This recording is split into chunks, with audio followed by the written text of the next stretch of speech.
Hello everyone. तो अब मैं आपको पेपर 2 की यूनिट फर्स्ट पढ़ाऊंगी जो है कॉन्सेप्ट ऑफ डेवलपमेंटल डिसेबिलिटीज़। अगर आपको मेरी एक्सप्लेनेशन एंड नोट्स अच्छे लगे तो please subscribe. Developmental disabilities. First of all disability क्या होता है? डिसेबिलिटी परमानेंट इन नेचर होती है। It is neither a purely biological और a social construct but instead the interaction between health condition and environment और पर्सनल फैक्टर। मतलब ये ना ही एक बायोलॉजिकल या एक सोशल कंस्ट्रक्ट है, बल्कि ये इंटरैक्शन है between health condition, environment and personal factor. Disability three levels पे होती है: इम्पेयरमेंट इन बॉडी फंक्शनिंग और structure, limitation in activity, third restriction in participation. Person with disability have long term physical, mental, intellectual और sensory impairment. तो ये बात थी disability की। डिसेबिलिटी होती क्या है? नेक्स्ट हम आ जाते हैं डेवलपमेंटल डिसेबिलिटी क्या होती है। Developmental disability are group condition due to an impairment in physical, learning, language और बिहेवियरल एरियाज। मतलब डेवलपमेंटल डिसेबिलिटी एक ग्रुप होती है कंडीशन की जिसकी वजह से इम्पेयरमेंट आ जाती है हमारे फिजिकल, लर्निंग, लैंग्वेज या बिहेवियर के एरियाज में। तो ये था हमारा डेवलपमेंटल डिसेबिलिटी। डेवलपमेंटल डिसेबिलिटी की जो कंडीशन है वो बिगिन हो जाती है ड्यूरिंग दी डेवलपमेंटल पीरियड। ये एक इंपॉर्टेंट पॉइंट है। में impact day to day functioning, ही हमारी डे टू डे फंक्शनिंग को इम्पैक्ट कर सकती है and usually throughout a person's lifetime. ये एक पर्सन के पूरे लाइफ टाइम में भी इफेक्ट कर सकती है। नेक्स्ट, डेवलपमेंटल डिसेबिलिटी की वजह से कौन से डोमेन्स में हमें चैलेंजेस फेस करने पड़ते हैं? First is cognition, second is sensory motor, third fine motor, gross motor, fourth seizure threshold, fifth behaviour and mental health. तो ये वो डोमेन्स है जहाँ पे डेवलपमेंटल डिसेबिलिटी की वजह से चैलेंजेस आते हैं।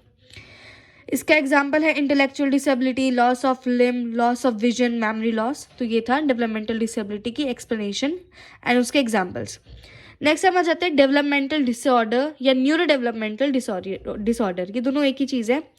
ये परमानेंट या टेम्परेरी दोनों हो सकते हैं। Neuro developmental disorders are neurologically based condition that can interfere with acquisition, retention और application of specific skills और set of information। Neuro developmental disorder जो होते हैं वो न्यूरोलॉजिकली बेस्ड कंडीशन होती है जो कि हमारे एक्विजिशन, रिटेंशन, एप्लीकेशन और स्पेसिफिक स्किल्स को हैम्पर कर सकती है, मतलब इंटरफेयर कर सकती है। दिस में इंक्लूड डिसफंक्शनिंग इन अटेंशन। इसकी वजह से डिसफंक्शनिंग हो सकती है हमारी अटेंशन में, मेमोरी में, परसेप्शन में, लैंग्वेज में, problem solving and social interaction. ये क्योर हो सकती है शॉर्ट या लॉन्ग टर्म मेडिकेशन से। न्यूरो डेवलपमेंटल डिसेबिलिटीज़ जो होती है वो एक ग्रुप ऑफ डिसऑर्डर होता है जो कि इफेक्ट करता है डेवलपमेंट ऑफ नर्वस सिस्टम। मतलब न्यूरो डेवलपमेंटल डिसेबिलिटी जो होती है वो एक ग्रुप होता है डिसऑर्डर्स का जो कि हमारे डेवलपमेंट को हैम्पर करता है नर्वस सिस्टम की, जिसकी वजह से हमारा जो ब्रेन है उसमें एबनॉर्मल फंक्शनिंग होती है। इसकी वजह से हमारे इमोशंस पे, लर्निंग एबिलिटीज़ पे, सेल्फ कंट्रोल पे एंड मेमोरी पे भी इफेक्ट पड़ता है। इसके एग्जाम्पल है ADHD मतलब attention deficit hyper activity disorder, ASD autism spectrum disorder, OCD obsessive compulsive disorder. तो ये इसके एग्जाम्पल्स हैं न्यूरो डेवलपमेंटल डिसऑर्डर के। Next is disability and disorder में डिफरेंस क्या होता है? डिसेबिलिटी क्या है? डिसेबिलिटी एक डिसएडवांटेज होती है जिसकी वजह से एक इंडिविजुअल एक कुछ एक्टिविटी नहीं कर पाता है एंड ये परमानेंट होती है। डिसऑर्डर क्या होता है? डिसऑर्डर डिसरप्शन होता है एक इंडिविजुअल के काम करने की क्षमता में। वो अपनी जो बेसिक ह्यूमन एक्टिविटीज़ होती है या डेली लाइफ एक्टिविटीज़ होती है वो उसको करने में प्रॉब्लम फेस करता है। ये परमानेंट एंड टेम्परेरी दोनों हो सकता है। Next is developmental delays. Developmental delays मैं आपको बेसिक लैंग्वेज में बताऊं तो ये होता है कि जैसे हम छोटे बच्चे को ऑब्जर्व करते हैं कि बच्चा 1 साल का बैठने लग जाता है, चलने लग जाता है, तो फिर ये क्या हो गए कि हमने एक सेट कर रखी कि बच्चा इस टाइम तक इस काम को कर लेता है। जब वो बच्चा उस चीज़ को करने में, मतलब उस माइलस्टोन को पहुंचने में डिले हो जाता है, मतलब वो उसको, मतलब जैसे नॉर्मल बच्चे 1 साल में कुछ काम कर रहे हैं तो वो बच्चा 3 साल में उस काम को कर रहा है, तो उसमें क्या हुआ? बच्चे को डिले हुआ। तो डेवलपमेंटल डिले कंडीशन होती है जिसमें बच्चा जो है वो बिहाइंड होता है in reaching the milestone of early childhood development. It can be termed as delay cognitive, language, motor और सोशल इमोशन डेवलपमेंट। मतलब इन जगह पे डिले हो सकता है। इसके अंदर 3 एरियाज आते हैं: fine motor, gross motor and speech and language, personal and social. तो ये था डेवलपमेंटल डिलेज। नेक्स्ट आ जाता है developmental monitoring. Developmental monitoring are observation of an ongoing process of daily activity of the children. मतलब हम बच्चे को मॉनिटर करते हैं, बीइंग ए पेरेंट या बीइंग ए सिबलिंग भी हम बच्चे को मॉनिटर करते हैं कि हाँ, कि बच्चे की हाइट कितनी होगी, बच्चे का वेट कितना हो गया, बच्चा कितना डेवलप कर रहा है। तो ये क्या हो गया, डेवलपमेंटल मॉनिटरिंग। एग्जाम्पल में भी लिखा हुआ है measuring of weight of the child, कि किस एज में उस बच्चे की कितनी हाइट थी। हम चेक करते हैं ना अपने घर में भी कि बच्चे की कितनी हाइट हो गई, बच्चे का कितना वेट हो गया, तो वो था डेवलपमेंटल मॉनिटरिंग। डेवलपमेंटल मॉनिटरिंग की दो अप्रोचेज होती हैं, पहले है longitudinal approach and second is cross sectional approach. जो लॉन्गिट्यूडनल अप्रोच होती है वो एक लॉन्ग टाइम के लिए करी जाती है कि हम बच्चे को मतलब ईयर टू ईयर मॉनिटर कर रहे हैं, मतलब उसमें बहुत ज़्यादा टाइम कंज्यूम होता है। क्रॉस सेक्शनल अप्रोच ये होती है कि हम बच्चे को 10-15 मिनट के पीरियड के लिए ऑब्जर्व करते हैं। ये एक्सपेंसिव भी नहीं होती और टाइम कंज्यूमिंग भी नहीं होती। तो ये थी दो अप्रोचेज डेवलपमेंटल मॉनिटरिंग की। नेक्स्ट हम आ जाते हैं early symptoms and developmental disability and risk factors पे, कि सबसे पहले कि डेवलपमेंटल माइलस्टोन्स क्या होते हैं। माइलस्टोन्स जैसे मैंने आपको बताया था कि बच्चा कब अपना पहला स्टेप ले रहा है, कब बच्चा स्माइल कर रहा है फर्स्ट टाइम, बच्चा वेव कौन से मंथ में या कौन से ईयर में कर रहा है। तो हमने डेवलपमेंटल माइलस्टोन्स सेट कर रखे हैं कि हाँ, नॉर्मली एक बच्चा इतनी एज में या इतने मंथ का होने के बाद ये चीज़ें कर लेता है। तो ये हमारे डेवलपमेंटल माइलस्टोन हो जाते हैं, जैसे वॉकिंग, क्रॉलिंग, स्पीकिंग, बिहेव में या मोटर में या किसी भी मूवमेंट में जब हम उसे चेक करते हैं कि हाँ बच्चा इस एज में ये कर रहा है या नहीं कर रहा, तो वो माइलस्टोन्स होते हैं। डेवलपमेंटल माइलस्टोन जो होते हैं वो एक जनरल आइडिया दे देते हैं हमें।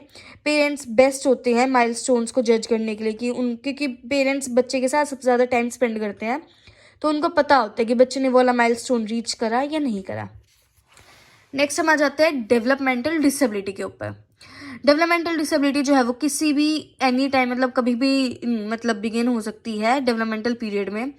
यूजुअली ये इफ़ेक्ट करती है through out a person life time. इसके फैक्टर्स भी हैं। पहला है जेनेटिक, जिसके अंदर आ जाता है prenatal health, behaviour, smoking and drinking वगैरह। ड्यूरिंग प्रेगनेंसी कॉम्प्लिकेशंस हो जाते हैं, बर्थ के टाइम पे कॉम्प्लिकेशंस होना, इन्फेक्शन होना मदर की प्रेगनेंसी में, fetal alcohol syndrome, exposure of mother and child to toxic substances such as lead and x-ray वगैरह से भी ये फैक्टर्स होते हैं हमारे डेवलपमेंटल डिसेबिलिटी के। नेक्स्ट हम आ जाते हैं एग्जाम्पल्स ये रखे हैं कि 25% ऑफ हीयरिंग लॉस जो होता है वो मैटरनल इन्फेक्शन की वजह से होता है, कि मतलब किस फैक्टर से कितना मतलब क्या क्या डिसेबिलिटी हो सकती है, उसके एग्जाम्पल्स हैं ये। मैं आपको शो कर देती हूँ, ये हमारे एग्जाम्पल्स हैं। अब नेक्स्ट टॉपिक पे चलते हैं। हमारा नेक्स्ट टॉपिक है अर्ली इंटरवेंशन। अर्ली इंटरवेंशन बहुत इंपॉर्टेंट होता है। ये it refers to the parent, educator, health professional और other adult ability to recognise developmental milestone in children and to understand the value of early intervention. तो सबसे पहले early intervention करने के लिए अर्ली आइडेंटिफिकेशन होना चाहिए। जो पेरेंट्स होते हैं, एजुकेटर्स होते हैं, हेल्थ प्रोफेशनल्स होते हैं या अदर एडल्ट होते हैं, उनके अंदर एक एबिलिटी होती है रिकॉग्नाइज करने की कि बच्चा ने डेवलपमेंटल माइलस्टोन जो है वो अचीव करा या नहीं करा। अगर वो बच्चा माइलस्टोन अचीव नहीं करा तो उस बच्चे को कुछ दिक्कत है, तो हमने इसमें क्या करा, हमने बच्चे को आइडेंटिफाई करा।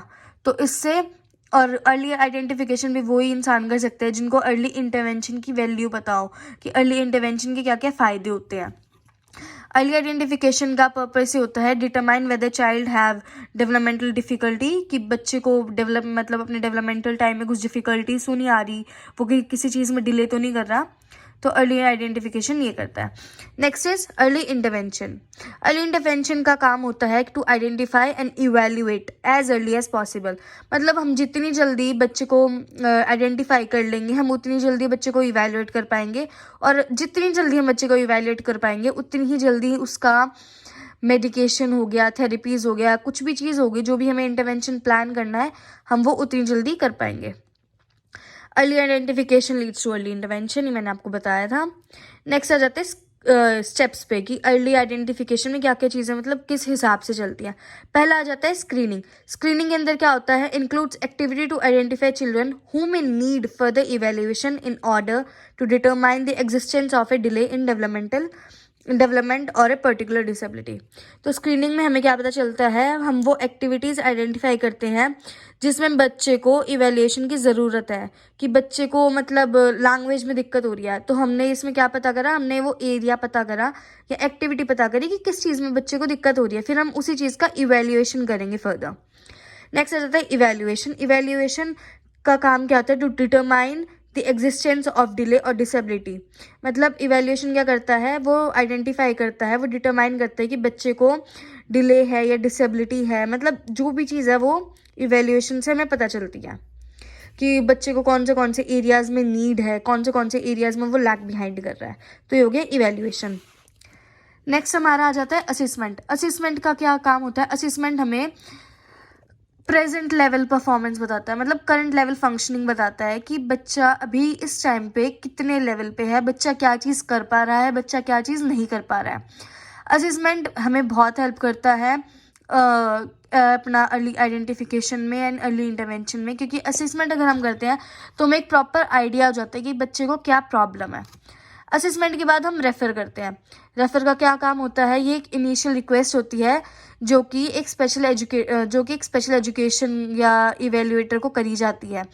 मतलब हमें पता चल गया कि हाँ बच्चे को इस चीज़ में दिक्कत है, तो हम बच्चे को रेफ़र करते हैं, मतलब स्पेशलिस्ट को रेफ़र करते हैं।